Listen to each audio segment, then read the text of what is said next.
이번 주는 여러분들에게 많이 알려지지 않은 여행지와 또 신상 여행지 그리고 독특한 여행지를 제가 한번 다녀와 봤습니다. 마지막 늦여름의 여행지를 함께 즐겨보셨으면 좋겠습니다. 그럼 떠나보시죠. 고! 첫 번째로 가볼 곳은 숨겨진 배롱나무 명소가 있는 아산으로 떠나가 보겠습니다. 아산 모선사는 배롱나무가 아름답기로 조금씩 소문나고 있는 곳인데요. 앞쪽 길에도 배롱나무가 있긴 하지만 사실 모선사 앞에 있는 정말 큰 배롱나무 두 그루가 너무나도 아름답게 피어 있는 곳입니다. 제가 갔었을 때 오른쪽에 있는 배롱나무는 조금 떨어졌고 왼쪽에 있는 배롱나무는 화려한 모습을 보여주고 있었는데요. 두 그루밖에 없지만 이 배롱나무가 정말 크고 아름다워서 충분히 즐기기에는 만족하지 않을까라는 생각이 드는 곳이었습니다. 그리고 앞쪽에 주차하기에도 굉장히 편하게 되어 있어서 바로 주차하고 즐길 수가 있어서 그 부분도 굉장히 매력적이었고요. 거기다가 아직까지는 많은 분들에게 알려진 곳은 아니기 때문에 조용하게 이 아름다운 풍경을 즐길 수가 있다는 것도 또 다른 매력 중에 하나였습니다. 이제 배롱나무도 거의 끝물을 향하고 있었는데 아직까지 모선사의 배롱나무는 아름다움을 볼 수 있을 거라고 생각하고요. 충분히 갔다 와도 매력적인 곳이라고 여러분께 추천해보고 싶습니다. 이번에는 조금은 독특한 서해를 볼 수 있는 태안으로 떠나가 보겠습니다. 바로 태안에 있는 민어도인데요. 민어도는 사실 SNS에서 깨끗한 서해로 유명해진 곳입니다. 저도 이 부분이 굉장히 궁금해서 한번 찾아가 봤는데 만조가 된 뒤 3시간 후에 방문했는데 와 정말 여기가 서해가 맞나 할 정도로 깨끗한 느낌이 들었고 뭔가 이국적이다 라는 생각이 드는 곳이 바로 이 민어도였습니다. 저는 오전 시간에 방문했는데도 이미 차박을 하고 계시는 분들이 꽤나 있더라고요. 그래서 주말에는 만약에 방문한다면 조금 일찍 방문해야 되지 않을까 그런 생각이 들었고요.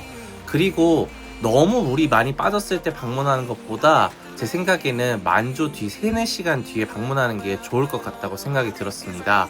그래서 독특한 서해안을 보고 싶다면 저는 태안 민어도에 방문해서 색다른 서해 풍경을 한번 즐겨보시는 것도 좋지 않을까 그런 생각이 드는 곳이었습니다.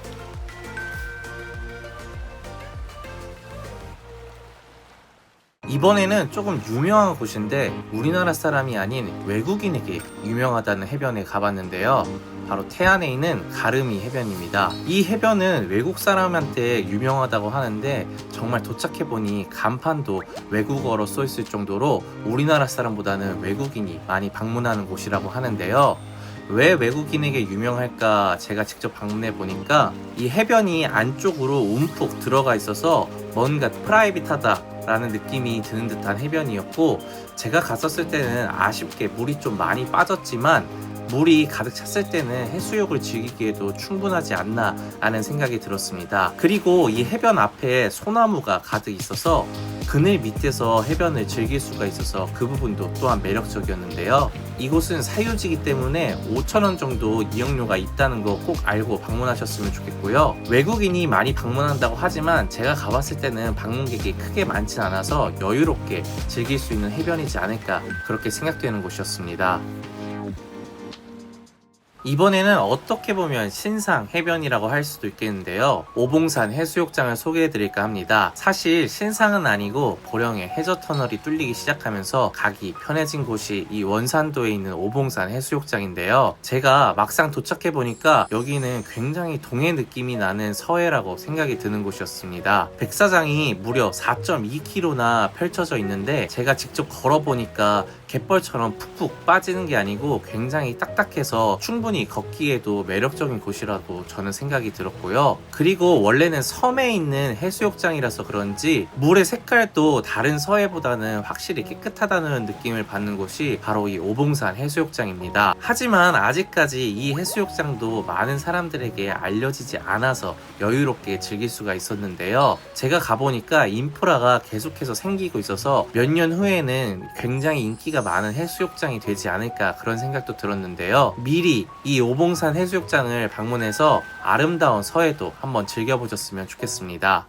이번에는 정말 많은 분들에게 알려지지 않은 전망대를 한 곳 소개해드릴까 하는데요. 바로 제천에 있는 다불리 전망대입니다. 저는 여기에 처음에 도착했을 때 도대체 왜 누가 이런 곳에 전망대를 만들어 놓았을까 라는 궁금증이 가장 먼저 드는 곳이었는데요. 하지만 전망대 위로 올라가 보니까 와, 여기 전망대가 있을만 하다라는 생각이 들 정도로 너무나도 아름다운 풍경을 360도로 즐길 수가 있어서 굉장히 매력적인 곳이었습니다. 거기다가 방문객까지 없으니까 이 풍경을 혼자 오롯이 즐길 수가 있어서 정말 더욱더 매력적이었는데요. 하지만 이곳을 차량으로 가는 길은 꽤나 좁고 위험하기 때문에 운전을 잘하는 분들 아니라면 저는 그렇게 추천하는 곳은 아니고요. 1차선으로 교행을 할 수 없는 길이 끝에 나오기 때문에 꼭 이 점 유의하고 방문하셨으면 좋겠습니다. 하지만 한 번쯤은 가볼 만한 전망대라고 저는 생각을 하고요. 지금도 좋지만 가을이 되면 훨씬 더 저는 아름다울 것 같아서 가을에 방문하는 것도 추천하는 전망대입니다. 이번에는 보은에 숨겨진 전망대를 여러분께 소개해드릴까 하는데요. 바로 보은에 있는 독수리봉 전망대입니다. 이곳도 역시 많은 분들에게 알려진 전망대는 아닌데요. 앞선 제천의 다불리 전망대보다는 방문하기 훨씬 쉽기 때문에 조금 편하게 방문할 수 있는 전망대라고 할 수 있습니다. 입구에서 10분만 내려가면 보이는 풍경인데요. 이곳이 독수리를 닮았다고 해서 독수리봉이라고 불리는 곳입니다. 사실 여기는 보이는 풍경이 이 뷰 하나가 다기 때문에 약간 자연을 보면서 멍 때리는 걸 좋아하시는 분들에게 추천할 만한 곳이라고 생각을 하고요. 방문객이 진짜 거의 없기 때문에 자연 속에서 이 조용하고 고요함을 즐기고 싶은 분들에게는 아마 딱인 전망대라고 저는 생각하는 곳입니다. 이곳도 역시 지금도 좋지만 가을에 방문하면 훨씬 더 좋지 않을까 생각이 드는 곳이고요. 복잡한 마음이 있다면 저는 이 보은에 있는 독수리봉 전망대에 방문해서 차분한 기분을 느끼면 좋지 않을까 그런 생각이 드는 곳입니다. 이번에는 생각과는 조금 뒤집어서 여러분께 소개해드리고 싶은 여행지가 있는데요. 바로 서천 신성리에 있는 갈대밭입니다. 보통 갈대밭은 가을에 방문하는 거라고 많이들 알고 계시는데 제가 여름에 한번 방문해 보니까 이 초록초록한 느낌이 너무나도 시원하고 특히 눈이 맑아지는 느낌이 들어서 여러분께 한번 추천해 드렸는데요. 사실 날씨는 덥긴 하지만 꼭 이 갈대밭 안으로 들어가지 않더라도 이 둔덕에서 아닌 조금 걸으면서 바라보는 느낌이 저는 굉장히 매력적이었기 때문에 여러분께 한번 추천해 드리도록 하겠습니다. 그리고 이 신성리 갈대밭 뒤쪽으로도 논이 굉장히 펼쳐져 있어서 그 부분도 또 하나의 매력적인 포인트였고요. 방문객도 없어서 이 눈이 시원해진 느낌을 오롯이 느낄 수 있어서 저는 정말로 좋았고, 역으로 생각해서 갈대밭에 여름에 방문한다면 초록초록한 매력을 느낄 수가 있습니다. 입추가 지나갔는데도 아직까지 더위가 계속되고 있는데요. 그래도 곧 있으면 시원한 가을이 찾아오지 않을까 저는 생각하고 있습니다. 이제 여행의 계절이 다가오고 있는데 여러분께 미리미리 아름다운 여행지도 알려드리도록 하겠습니다. 그럼 다음 주에 더 좋은 여행지를 찾아오겠습니다. 다음에 만나요. 안녕.